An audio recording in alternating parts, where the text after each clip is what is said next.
गौतम बुद्ध ने क्यों कहा था कि हर व्यक्ति की 4 पत्नियां होनी चाहिए? तो चलिए जानते हैं आज इस वीडियो में गौतम बुद्ध के यह विचार। गौतम बुद्ध विश्व के प्राचीनतम धर्मों में से एक बुद्ध धर्म के प्रवर्तक थे। उनका जन्म तो हिंदू धर्म के क्षत्रिय कुल में हुआ था, लेकिन आज उन्हें बुद्ध धर्म के अनुयायी के रूप में ही जाना जाता है।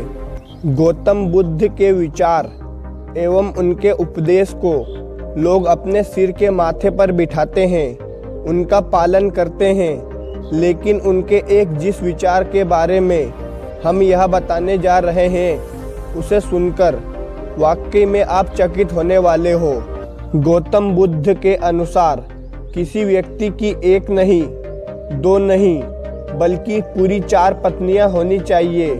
जी हाँ, यह स्वयं गौतम बुद्ध का ही कथन है, लेकिन उन्होंने ऐसा क्यों कहा और क्या कारण है, इसके पीछे इसका उत्तर एक सच्ची कहानी में छिपा हुआ है, जिसका सहारा लेते हुए गौतम बुद्ध ने ऐसी बात कही है। कहानी कुछ इस प्रकार है। एक समय की बात है, एक व्यक्ति की 4 पत्नियां थी।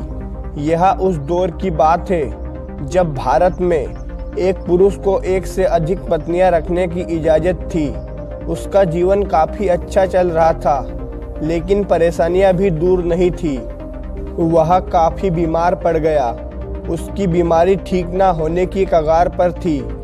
अब उसे समझ आ गया था कि उसकी मृत्यु का समय बेहद नज़दीक है। इस बात का आभास होने पर वह काफ़ी अकेला और उदास रहने लगा। लेकिन तब उसने हिम्मत करके अपनी पहली पत्नी से एक प्रश्न किया, प्रिय, मेरी मृत्यु काफ़ी नज़दीक है। बहुत जल्दी मैं अपने शरीर को त्यागकर संसार से मुक्त हो जाऊंगा, लेकिन मैं अकेला ही यह सफ़र तय नहीं करना चाहता। मैंने हमेशा तुमसे प्यार किया है और अब भी करता हूँ।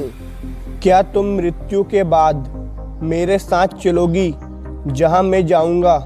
इस बात को सुनकर कुछ क्षण के लिए उस व्यक्ति की पत्नी खामोश रही। उसे समझ में नहीं आ रहा था कि वह क्या कहे, लेकिन कुछ हिम्मत जुटाते हुए उसने अपने पति के प्रश्न का उत्तर दिया। पहली पत्नी ने कहा कि स्वामी, मैं जानती हूँ कि आप मुझसे बेहद प्रेम करते हैं और मैं भी आपसे तहे दिल से मोहब्बत करती हूँ, लेकिन अब तुम्हारी मृत्यु के साथ हमारे अलग होने का समय आ गया है। ऐसा कहते हुए पहली पत्नी ने अपने पति को अलविदा कह दिया। अब उदास पति अपनी दूसरी पत्नी के पास पहुंचा। उसने उससे भी यही सवाल किया और कहा, क्या मृत्यु के बाद तुम मेरे साथ चलोगी? उस व्यक्ति की दूसरी पत्नी ने बेहद विनम्र तरीके से अपने पति को इस सवाल का जवाब दिया और कहा, जब आपकी पहली पत्नी ने ही आपके साथ जाने से इनकार कर दिया तो मैं आपके साथ कैसे चल सकती हूँ? ऐसा कहते हुए वह दूसरी पत्नी भी वहाँ से चली गई। अब वह व्यक्ति उदास होकर वहाँ से चला गया। मौत को बेहद करीब खुद को पाकर उसने अपनी तीसरी पत्नी को बुलाया और वही प्रश्न किया जो प्रश्न उसने अपनी पहली पत्नी और दूसरी पत्नी से किया था, लेकिन उससे भी उसे इनकार के सिवा और कुछ हासिल नहीं हुआ। अब उसने अपनी चौथी पत्नी को बुलाया। अब तक वह सारी उम्मीद खो चुका था, इसलिए अपनी चौथी पत्नी से वही सवाल करने की हिम्मत ना कर सका। वह चुपचाप अपनी चौथी पत्नी को देखता रहा, लेकिन फिर कुछ पल के बाद आखिरकार उसने वह सवाल किया कि मरने के बाद जहाँ मैं जाऊँगा वहाँ तुम मेरे साथ चलोगी? क्या तुम मरने के बाद भी मेरा साथ दोगी? इस सवाल को चौथी बार दोहराते हुए उस व्यक्ति की आवाज़ में बेहद ही हिचकिचाहट थी, लेकिन इस बार उसकी अपेक्षा काफ़ी कम हो गई थी। किंतु तभी उसकी पत्नी ने जवाब दिया कि स्वामी, मैं आपके साथ अवश्य चलूँगी। आप जहां मुझे लेकर जाना चाहते हो मैं आपका साथ दूंगी।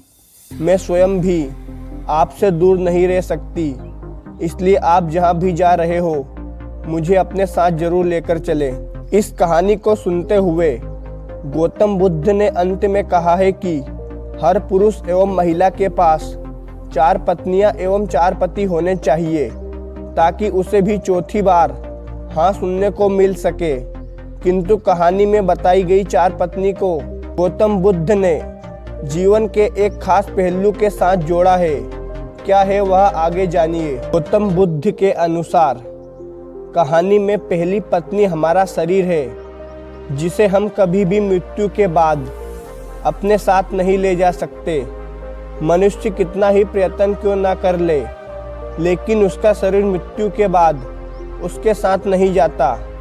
इस शरीर को या तो जला दिया जाता है या फिर दफना दिया जाता है। शरीर मानव की मृत्यु के बाद नष्ट कर दिया जाता है, इसलिए मरने के बाद भी पहली पत्नी को शरीर के साथ नहीं ले जा सकते। दूसरी पत्नी है हमारा भाग्य। मृत्यु के बाद कैसा भाग्य, मृत्यु ही तो अंत है। इसके बाद हमें क्या मिलेगा और क्या नहीं मिलेगा यह हमारे कर्मों पर निर्भर करता है, लेकिन मृत्यु के बाद हमें जो भी मिलता है वह एक नई शुरुआत ही है। इसलिए हम अपने भाग्य को कभी साथ नहीं ले जा सकते। कहानी में तीसरी पत्नी से तात्पर्य है कि रिश्ते। महाभारत में श्री कृष्ण ने कहा था कि मनुष्य की मृत्यु के बाद आत्मा का किसी से भी संबंध नहीं रहता। आत्मा किसी की नहीं होती जब तक उसे नया शरीर नहीं मिल जाए। उसका कोई सगा संबंधित नहीं होता। इस बात को श्री कृष्ण ने अर्जुन को समझाया था जब अपने पुत्र अभिमन्यु की मृत्यु के गम में उसने युद्ध लड़ने से इनकार कर दिया था। तब श्री कृष्ण ने उसे स्वर्ग भेजा, जहां उसने अभिमन्यु को देखा। पुत्र को आंखों के सामने देखते ही अर्जुन अति प्रसन्न हो गए और गले से लगा लिया, लेकिन जवाब में अभिमन्यु ने अर्जुन को पीछे धक्का दे दिया और सवाल किया कि तुम कौन हो। श्री कृष्ण ने समझाया कि वह अभिमन्यु नहीं, मात्र एक आत्मा है, जिसका केवल तब तक तुम्हारे साथ रिश्ता था जब तक वह तुम्हारे पुत्र के अभिमन्यु के शरीर में था।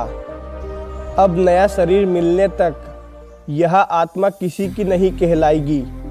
गौतम बुद्ध की कहानी के अनुसार तीसरी पत्नी, जो कि व्यक्ति के रिश्तेदार होते हैं, वह उसके साथ नहीं जा सकते। अब अगली बारी है चौथी पत्नी की, जो आखिरकार साथ जाने के लिए तैयार हो गई। गौतम बुद्ध के अनुसार चौथी पत्नी हमारा कर्म है। यह एकमात्र ऐसी चीज है जो मृत्यु के बाद भी हमारे साथ जाती है, हमारे पाप पुण्य का लेखा जोखा दिलाती है। मृत्यु के बाद हमारी आत्मा को स्वर्ग प्राप्त होगा या नर्क प्राप्त होगा, नर्क प्राप्त होगा या फिर नर्क जीवन, यह हमारे कर्मों पर ही निर्भर करता है। यदि आपको गौतम बुद्ध की कहानी पसंद आई हो तो वीडियो को लाइक और चैनल को सब्सक्राइब जरूर करें। धन्यवाद, मिलते हैं ऐसे ही नेक्स्ट वीडियो में।